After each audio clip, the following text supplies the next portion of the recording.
coming out of residency for me, prioritizing my business in my office was more than having like a fancy car, which I don't have, or than like, some gazillion-dollar home, which I don't have either. My priority was like having a really good business, and like, it'll take care of the rest if I focus on that one and do good work for people.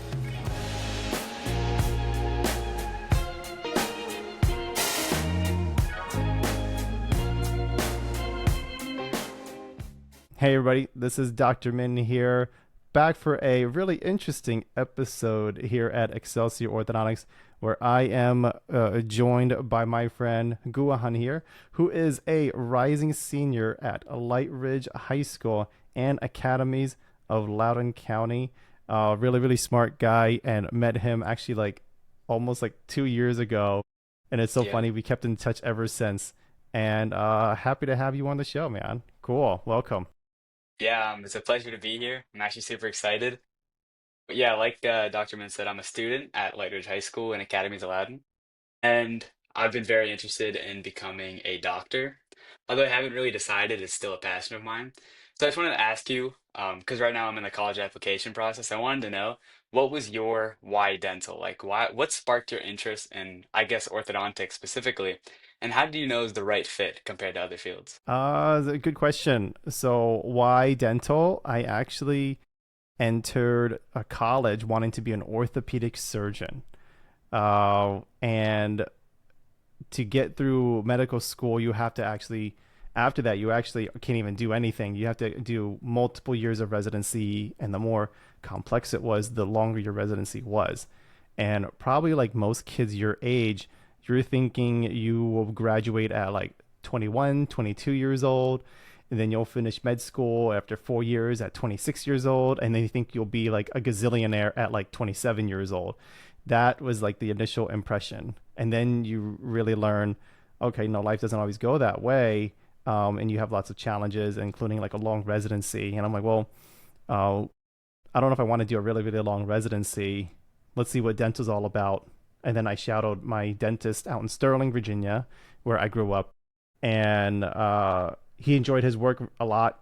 He didn't have to do a residency, went straight to work, owned his own business, did really well for himself, drove a decently nice car. And at that time, you become like 16, 17 years old. You're like, yeah, I want a Hmm. shiny car too. Yeah. What does it take? So that's the initial inkling why I ventured into the dental realm. As far as orthodontics, I was really late to the party, actually. I Hmm. was a I was like 6 months away from when applications are due in my third year of dental school. And Hmm. I shadowed a couple orthodontists because I'm like, oh, if I was to specialize, I think I would do this one.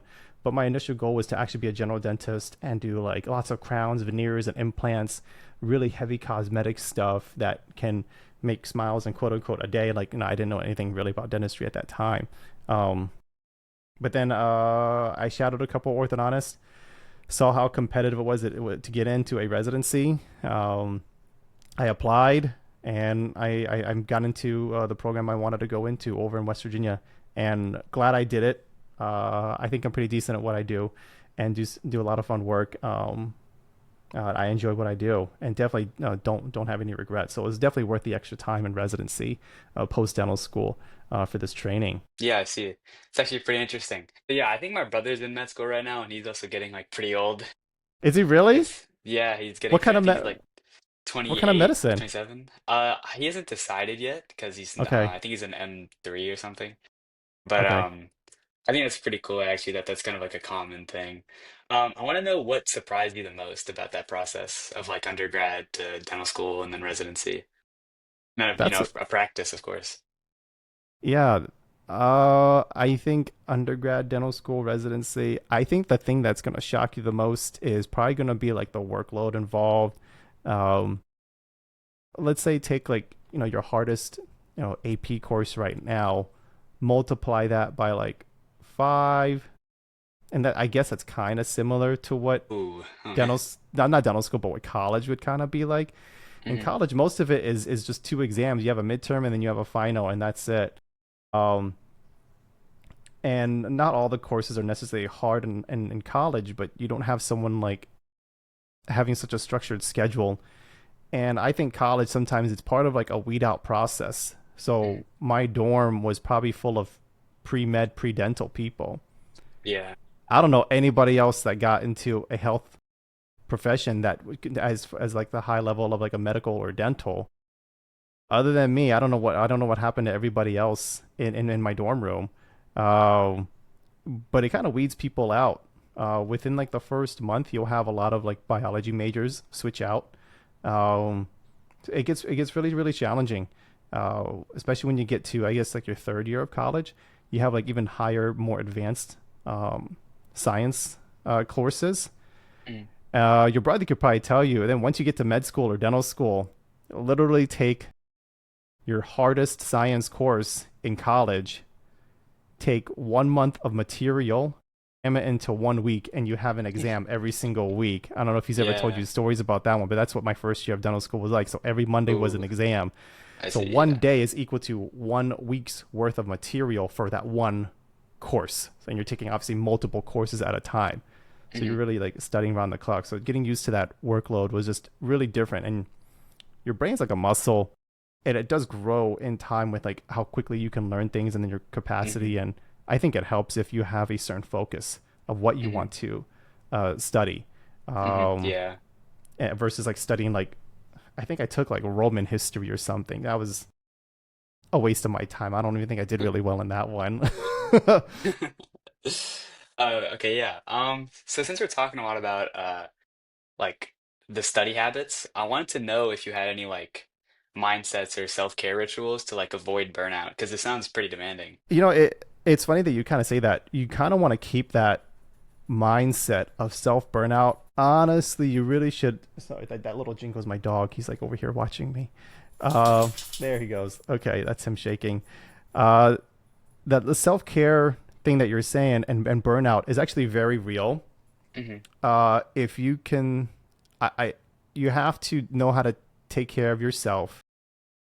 It's really cliche, but eat the right things, exercise on a regular basis, no matter what body shape, size, or athletic ability you may have.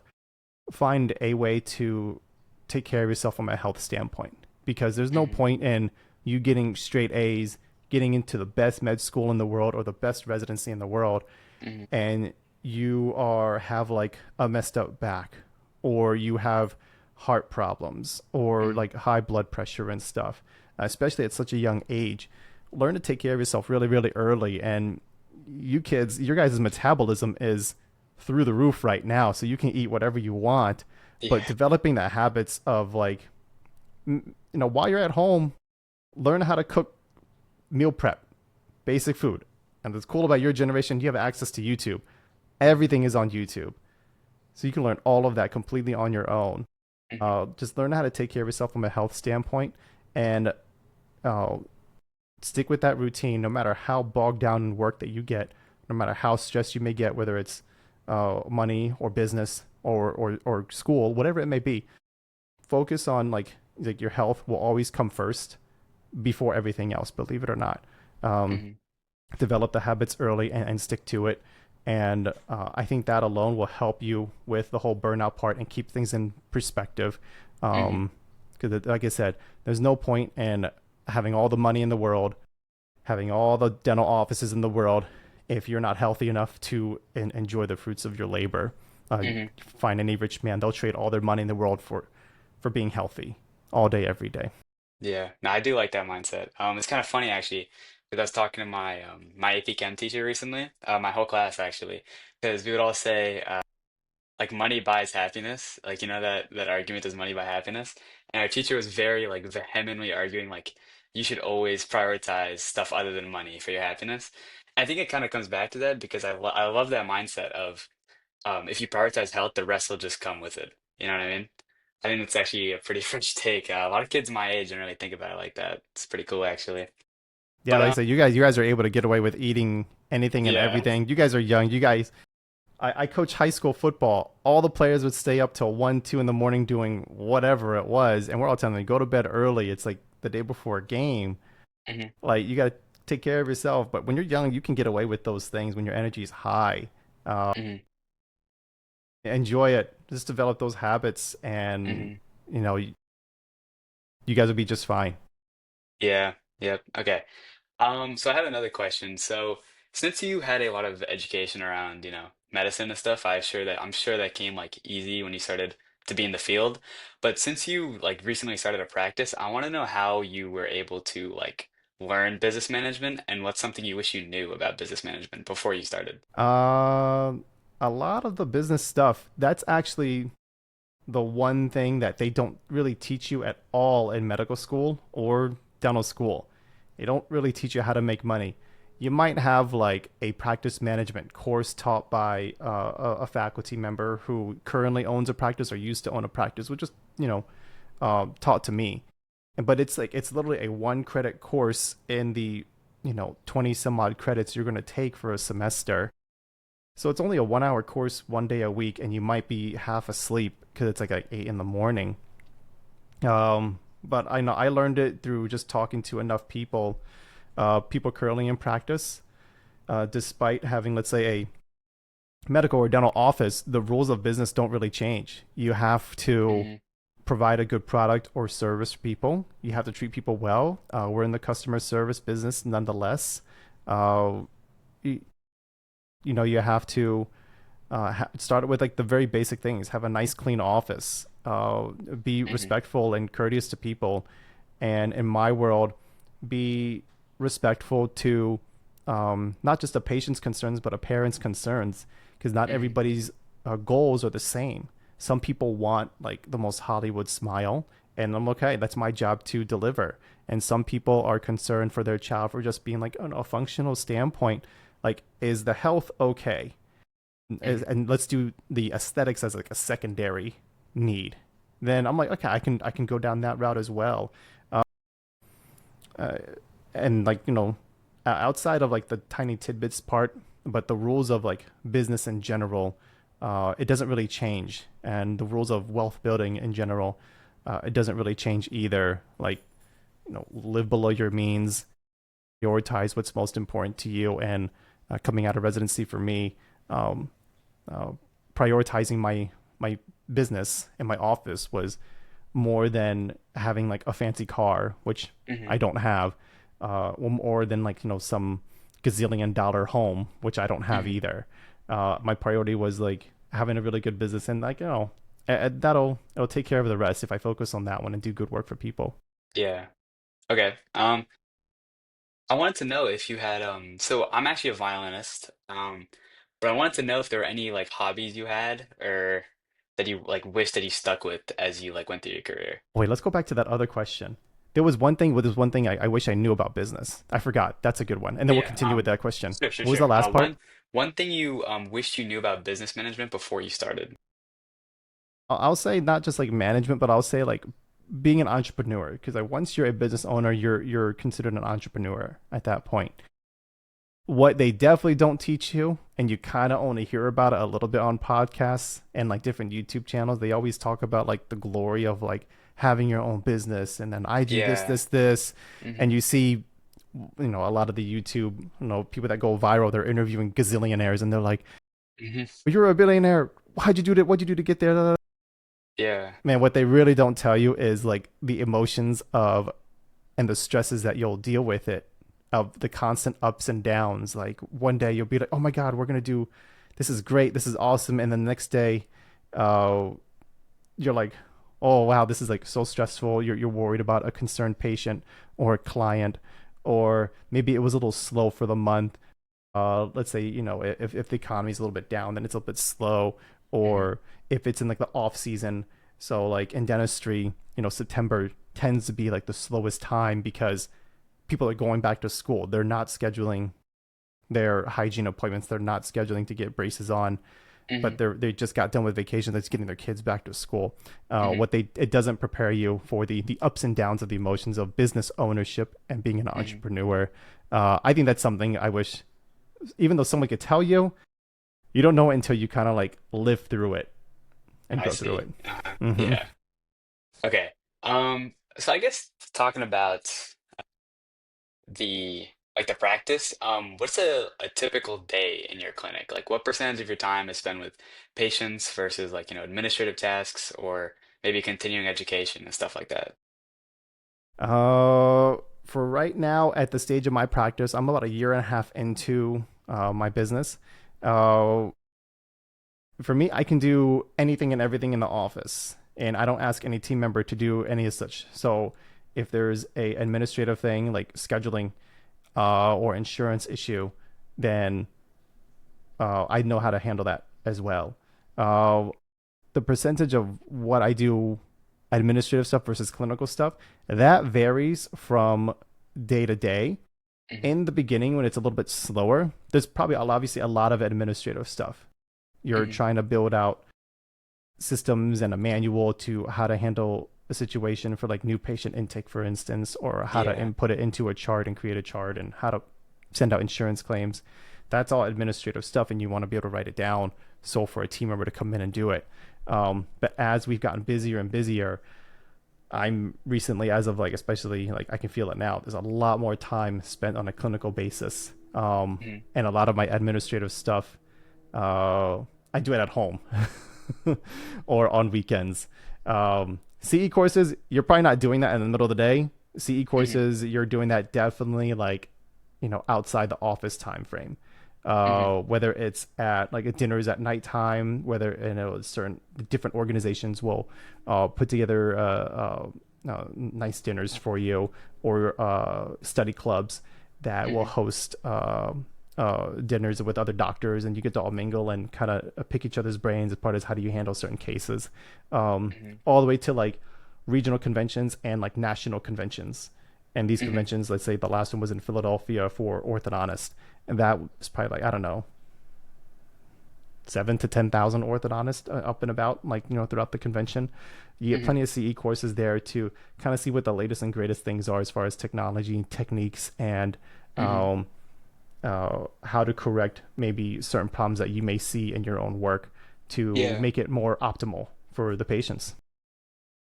That's actually that's actually pretty convenient because my next question was gonna be how do you think tech has changed orthodontics? And what's it like what's exciting for you in the future?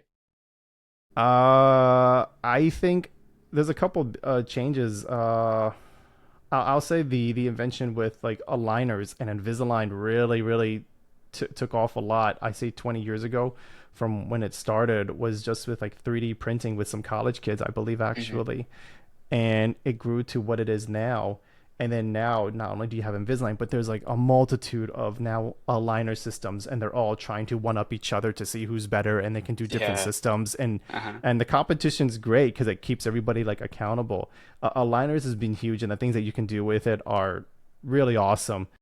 I mean, I've definitely pushed the limits before of certain things where I'm like, the patient really insisted on aligners, and I'm like, I don't know if it's gonna work, but Hmm. I'll do it if you want me to. And we do it, and the results are just like better than I could have imagined, even with braces.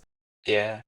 And I think now, I guess other technology would be, even with braces itself, have changed a lot. Like they're definitely like smaller in profile, um, and I guess smoother movements, lighter forces. There's a lot more 3D printing now, where Hmm. people have customized braces per individual teeth. So a doctor can actually three-dimensionally plan where the teeth and the roots are going to go, Hmm. and then the braces are made. Yeah. So it's customized to that individual patient, versus a standard type of bracket that is applicable, let's say, like for the average patient. That makes things, a lot more efficient.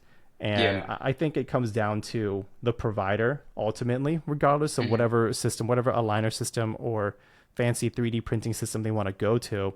I think it's always comes down to the provider to do their due diligence to provide what is best for the patient that works in their hands. Hmm. And if they're able to create the results in a quicker, better, and like faster way, I Hmm. mean, more power to them. Some of these doctors that are around the country, they're really amazing at what they do in utilizing the latest and greatest things in Yeah. orthodontics. Yeah. I mean, with my experience with Invisalign, I didn't commonly see braces when I was growing up because braces were, they're not really the like most positively associated thing you could have on your face. But I think with Invisalign, I think accessibility for a lot of people for how their like smiles look and their confidence is like increased a lot. So like, I mean, what are your thoughts on that, you know? I think it's opened up the doors. At least it gives the awareness. There are some cases where I'm like aligners only, and there are some cases where I'm Hmm. like braces only, and there's a lot of Hmm. cases where I'm like, okay, either one. It depends on the goals. But even if, let's say, someone wanted aligners, if it's really explained to the patient as to like maybe why in this particular case the braces would be better because of said movements are more predictable, you'd be surprised how a number of people like they're like, oh, okay, I understand why. I'm all in on getting braces because they Hmm. understand. Yeah. And I think it's at least opened up a market to patients that would have never considered orthodontics otherwise. They're not going to get braces no matter what. But Hmm. aligners opens up that door to not only treat their case, but maybe even have them consider braces as well. And Hmm. it's just really opened up a large market to where I think the 20 years ago, the number of adult patients were like 10, 15%, Hmm. where now I'm seeing like, well, I think nationwide, it's like up to like 40% of the patient pool in the market is like Man. adults. Hmm. Yeah. A lot So of that's big adults. They're growth. just, Yeah. yeah, yeah, yeah. So it's just really, it's brought on a nice awareness. It's been great. Yeah, it's cool. Yeah, since we were talking about how the patients look at their aligners and their braces, I want to know how you handle like difficult cases or dissatisfied patients, and maybe like an example, and also maybe misinformation because that's like a big problem in healthcare. Man, that's loaded, man. These are good. These are good Thank you. questions. So let's go with the first part, how to handle difficult Difficult cases. cases or dissatisfied patients. Okay. We Hmm. will go with oh no, the missus is calling me. Hold on one second. Yeah, no problem. Oh no, no, no. Let me see here. Okay. I'll say complex cases, you have to at the end of the day, regardless of how you move the teeth, there's like a couple rules that don't change. Hmm. Number one, where do the teeth go? As in, like, where do the teeth, where do the jaws go? That doesn't change regardless of how you do it. Hmm. It's only like, I don't know, one way to build a house, or like that was the only you want to make a nice foundation and just create like a really really nice house. There's only one way to do it. Now, whether you use a certain kind of saw or a hammer or braces or aligners is up to the individual provider. In Hmm. some cases that are so complex, like yeah, like if it's like an extraction case in my hands, I feel more comfortable with braces. Hmm. And there are some cases like if I want to distalize molars, as in like bring the upper teeth like back, Hmm. or if I want to close and open bite, like the front teeth don't touch together, I'll probably be aligners all day long. No braces at all. I don't even make it an option for them.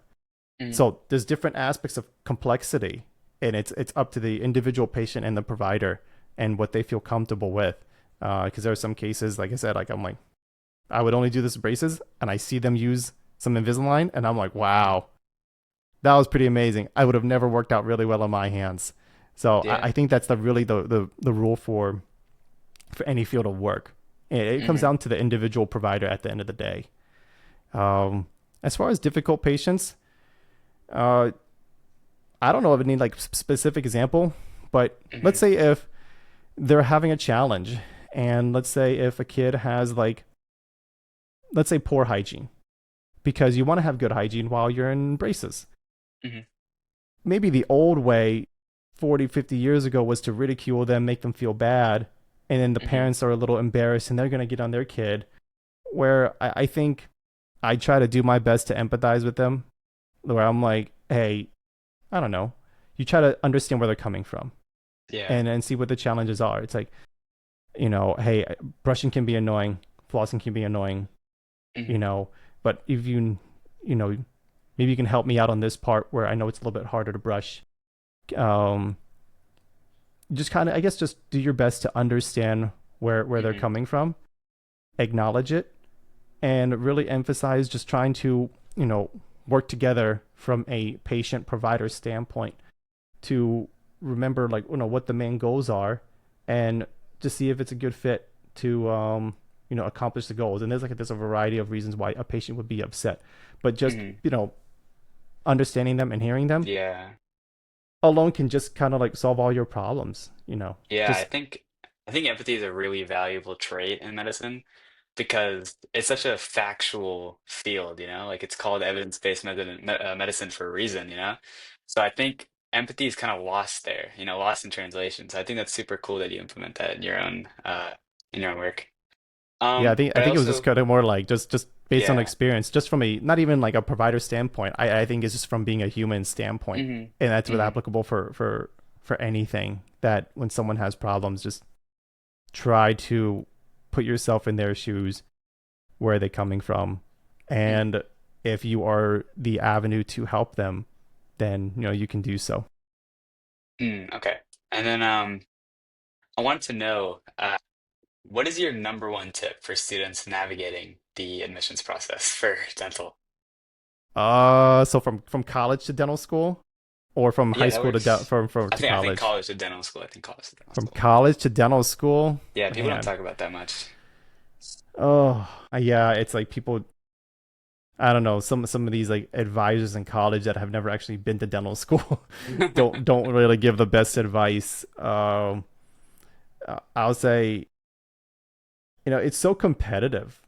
To give you the Hmm. frame of reference, it's so competitive to get into med school or dental school. And I'll give you numbers to give you an Hmm. idea. One school I know of had 3,000 applications regularly every year, and that's across the nation. 300 people get offered an interview. Only like a little under 100 people actually get in. Hmm. So, and the amount of resources nowadays to get such good grades is all so open, whether it's like studying for the SAT or in our case the DATs, which is the admissions test for dental school, and even like different tutorings and how to get good grades in college. Hmm. There's so many resources on YouTube to get there, and other paid programs that you can do to help you prepare yourself. But I guess one main tip of advice that I guess it would have helped me, and I'll be honest, I actually did not get into dental school my first time applying. I don't know if you knew that. But the same thing happened to my brother actually for Okay, so medical school. there we So go. it's a common Uh, experience. Yeah. it is pretty common. I got in the second time when I applied. Hmm. Um, I guess one advice I had, if I had to, I guess, tell my younger self, is I think go into college with like a really deep focus on like what's important. You cannot Hmm. treat college as a place to just like have fun. Hmm. You do have to treat it like this is the beginning of your career, your entrepreneurial career, and stuff. So you Hmm. have to have a real focus. And what I mean is, you might not be able to hang out with your friends, you know, all the time. There are Hmm. times when you're like, no, you have to say no to a lot of things, Hmm. and maybe just regulate Friday, Saturday nights to having fun. But you know that Monday through Yeah. Thursday or Monday through Friday, it's got to be all business. And Hmm. then I know there was some people that was Monday through Sunday that it was just business because they had a really, really deep focus on what they really, really Yeah. wanted. And that is a level, a sense of maturity. Hmm. Um, so I would actually recommend people, even if they took a year off right after high school, to work a little bit. Hmm. I think if someone who's 19 years old starting college, wanting to go to medical school, will probably have a better chance of getting into medical school than someone that went from high school straight to college at 18 Hmm. years old. Yeah. Because there's a sense of clarity of what they want. And if that Hmm. person has more clarity of what they want, they will have more conviction when they Hmm. try to get in. So they're going to study more and they're going to say no to a lot of things because those things are just not as important. And Hmm. you learn that more as you get older. Like I have to say no to a lot of things that like Yeah. I'm just not going to do, especially when it came to dental school. I'm like, okay, I would see my parents on like weekends, but as far as my friends, how much you have to study. And I'm like, okay, I'll see you at Thanksgiving. I'll see you at Christmas. That's just the way Hmm. it was. And man, if I studied like the way I did in dental school, maybe I'd be, where your brother's at in med school or something.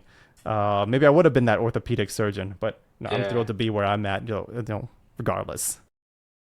Yeah, I think it's one of those things that's easier said than done. I Much think easier it's said than definitely, done. yeah, I think it's a trial and error type of thing. You just gotta learn how to do it. Just gotta do it.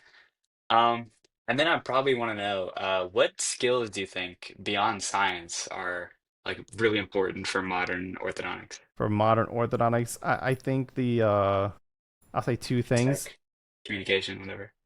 Communication, as in Hmm. like people skills, Yeah, yeah. being able to explain complex topics, complex biomechanics, break it down to where a patient can understand Hmm. why, it's not just straight teeth, but why a bite is a certain way thing the way they are, Hmm. and how why is it so important to get it corrected, long Hmm. term pros and cons. Uh, so being able to explain to a patient is extremely important. Um, and then I forgot the other part. What was the other thing you said? Is tech, communication, leadership, like just skills that Oh, are I said might be skills, important? skills outside of orthodontics Yeah. itself. Yeah, just communication. Weird, but also like a little bit of business. Hmm. I Yeah, I I, I understand think that. I think if you understand a little bit of business, and whether you're an employee or the employer, Hmm. you have a clear mindset as far as how a certain business is structured and where you're at to provide Yeah. good care Hmm. to a patient. Where certain businesses, it's just by the way it's set up. Sometimes there's just more restrictions, and sometimes there's not as many restrictions, and it's more. I guess I don't know. It allows you to, let's say, order the certain appliances that you want, a little bit more freedom to kind of do what you want because that's what you feel as a provider is important. But at the same time, you have to take into consideration, you know, the nuances of the business having to get those things for you. Um, uh, Hmm. but no, I think just like a general business understanding helps provide really, really good care for people. Hmm. Especially when you have, your brother will know soon enough, especially Yeah. if you have third party payers where it's like an Hmm. insurance company is the one that's going to set your fees Yeah, and yeah. set the reimbursements. Now Hmm. you're a bit more restricted on like, what you can and can't do. I'll just give like drastic numbers. Let's say if like I'll give like two extreme numbers. Let's say if Hmm. someone normally charges $10,000 for braces, and Hmm. a Guhan insurance company said you can only charge $500, where there's only Hmm. so much care you can do in the business model that you have for $500 versus $10,000. I just gave two totally big extremes, Hmm. but having that understanding kind of opens up the provider's eyes to allow them to um, um, take as good a care as they can for their own patients. Hmm. Yeah, okay. That's pretty I like that perspective. Um, and then what I was kind of curious about is I know a lot of like doctors in general in my family who chose to work independently or, with a company. So I want to know why you decided to make your own practice instead. I think that's pretty unique. Man, these questions, my goodness, it's pretty Yeah, good. thanks. How old are you? You're like I'm 17? 16. You're 16? Yeah.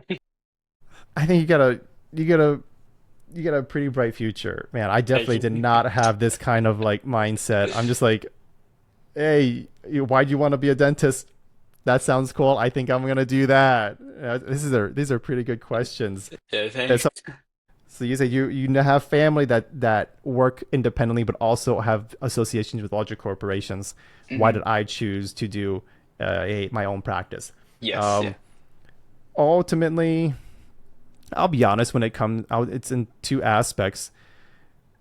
No one. I'll say number one, you have full autonomy, meaning Yeah, from the a clinical independence. standpoint, from a business standpoint, I can structure my office and the way I practice with my patients that provides the best care that I see fit in my hands in Hmm. the area that I'm at. I'm not forced to see, you know, 100 to 200 people a day if I don't have Hmm. to, or if I Hmm. don't think I can provide good care. If I feel that what an appliance is needed for this individual, I can just get it. Hmm. I don't have to ask permission from somebody to do it. Hmm. Um, from opening your own business standpoint, there's a lot of things, whether as far as like insurance fees versus your fees. There's also the flow of an office. So my brother-in-law just Hmm. shadowed me today. He noticed the way my whole office was actually organized was not necessarily just so optimal for the patient to just have pretty walls and pretty paint and stuff, but I Hmm. designed it to actually be very functional from Hmm. a working standpoint for employees to be there, to Hmm. quickly be able to get to certain things without having to like lose too much time and waste too much of the patient's time. Hmm. Um, Yeah. you can do that as an independent person. Hmm. What as an independent person in a private practice, you incur a higher risk Hmm. though. So I had to take the business loan myself. Hmm. I did not like I was not independently wealthy and having to just build it. So you don't have like the safeguards of like a corporate office and a corporate backing. It's literally Hmm. just the bank loan, and you just believe in yourself, and that's it. Hmm. Um, but with higher risk comes higher reward. Yeah. So from Uh-huh. a financial wealth building standpoint, ask any of the Shark Tank people. Like, the you're not trying to open up a business to, you know, become broke. There are Hmm. financial gains that incentivize it to, yeah, maybe take on that risk to open Hmm. up in the town, your own hometown, and provide the care that you always want if you believe in your product or service, whether it's like the local pub that you think you can Yeah. do better at, the pizza shop, the coffee shop, the Hmm. chiropractor. If you believe in yourself that what you offer can do great Hmm. things for your community, and you think that you have the moxie enough to grow your brand to do so, Hmm. then go for it. Yeah. And the ones that are really good at it, it's like you tell any practice owner that's done it, yeah, Hmm. including maybe the ones that may have sold to corporate, they'll tell you it was worth it like 1,000 times over. That it was definitely Yeah. worth the risk. Hmm. I think if you can succeed, I definitely think individual excellence is like probably top of the cake, you know what I mean? And then I wanted to, this is more of a personal question, but I wanted to know what was your most memorable like patient experience or transformation and how did it impact you? I've had a lot for sure. The one that moved me the most, um, I was actually in residency, Hmm. and I'm in my first year of residency, and I have a mom and a young girl who needs treatment, and her teeth were sticking out really, really far, and her upper jaw was like really low. So she was like super gummy. So when she smiled, really cute girl, but you see a lot of gums before you see like her teeth. And I'm staring at her face. I didn't know anything about orthodontics, but the ideal treatment plan was actually a two jaw surgery maneuver to Hmm. create the most ideal smile and function possible. So it went hand in hand. And you're looking at the case, how can you do this non surgically? But you're looking at this and you're like, this might be the best option. Hmm. And luckily, they did accept the treatment plan and we did it. And it wasn't until like 2 years later, towards the end of my residency, when I saw her post surgery. Hmm. And that was the first time in my life where I nearly cried actually. And I was trying to hold it in. I was like, "Oh my god." Like she's a totally different person. Yeah. Um and I was like, "Wow. I can't believe like I Hmm. was a part of this process because the rest of her life is changed forever. Hmm. Like completely Yeah. forever. She was two totally different people." Hmm. And we still text each other to this day. Oh. They're not too far. Yeah, I still stay Hmm. in touch with like a handful of the patients and like their moms, um, from when I treated them. Hmm. Godly, like 5-6 years ago now. Yeah. Um, but yeah, like I think like last time we texted each other was about the grand opening and what she was playing on PlayStation or something. Oh, that's cool actually. Yeah, Yeah, so yeah, it's cool. I've never really thought about that. The patient, I guess doctor connections, I kind of never really thought that it could go outside the surgery room, I guess. It And can then, depend depending on the case. In my world, I get like the fun stuff. I think in oh, orthodontics, like you get yeah. to see big transformations, Hmm. versus like one tooth fillings. It's hard to feel like a sense of gratification, but to see Hmm. such a large transformation from beginning, middle, and end from something so drastic as like a two jaw surgery, I was Hmm. like, man, like that kind of it reminds you of like why you do what you do. Yeah. Yeah, that's definitely like a perspective giving type of thing. And then finally, probably the final question actually is if you could give yourself, your young self, like 16 years old, just like me, one piece of advice for the future, what would it be? It's so funny. You sound just like me when I was like maybe not going into dental school, but I was in dental school is when I was asking these questions, believe it or not. Really? I was asking it to current practicing doctors, Hmm. like why orthodontics or why a prosthodontist, why you want to be certain things. Yeah. And then I'm like, well, anyways, if I had to give myself one piece of advice, and it's actually been the same answer now for like 5 6 years, and my wife will tell you the same thing. Honestly, hold on, let me close this door. Right. Give my All right, we'll get back to it. Hopefully, we'll just cut this part. Okay. Yeah. If I had to give myself one piece of advice, like my younger self, so how old am I at this point?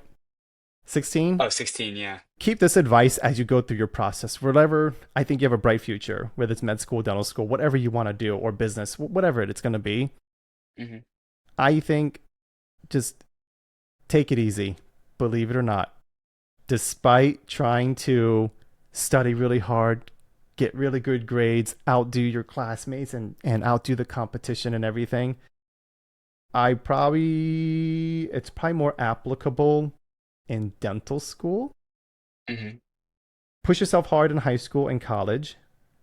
Um, but I think I would have to tell my younger self and be like, hey, if people believe in destiny and faith and stuff, it's like, I would have told myself, hey, keep doing what you're doing. Um, don't take yourself like too seriously. You're gonna be fine. Hmm. Just stay the course. Believe that everything's gonna be okay. Just do what you have to do to learn what you need to do to get to the next step, and it will work itself out. And it kind of stays true. I really should probably take my advice to even, to this day. I would have told myself that in college. I would have told myself that in grad school, um, which I have a master's degree before dental school actually, and that Hmm. was when I applied for dental school and I didn't get in. Hmm. And I had one interview to a school, Hmm. and that's when I'm like, I'm about to move back home as a millennial, go back to my old home in Sterling in my old bedroom. And I'm like, Hmm. oh my God, I have 2 degrees. I have no job. I have no idea what to do. But, Hmm. I think maybe the higher spirits and stuff have some sort of calling that maybe I was meant to wait a little bit longer because I don't know if my Hmm. grades would have been as good if I was 22 years old Hmm. starting dental school. Um, but things just have a certain way of working itself out, and I'm glad Yeah. my life worked out the way it did. I wish I kind of took it a little bit easier going, but still did what I Hmm. have to do. Like, don't stress out too much. Um, just do what you have to do, and you're gonna be fine. And that's probably what I would tell myself. Yeah, I actually really like that advice. The enjoy the journey, and then just wait for the Try to. destination. Yeah. That's It's you pretty got your head refreshing on right. advice. You got your head on right, Guhan. You really do. I'm Thank you. impressed, actually. This interview turned out to be way more insightful than I thought it was going to be. This is actually really good, man.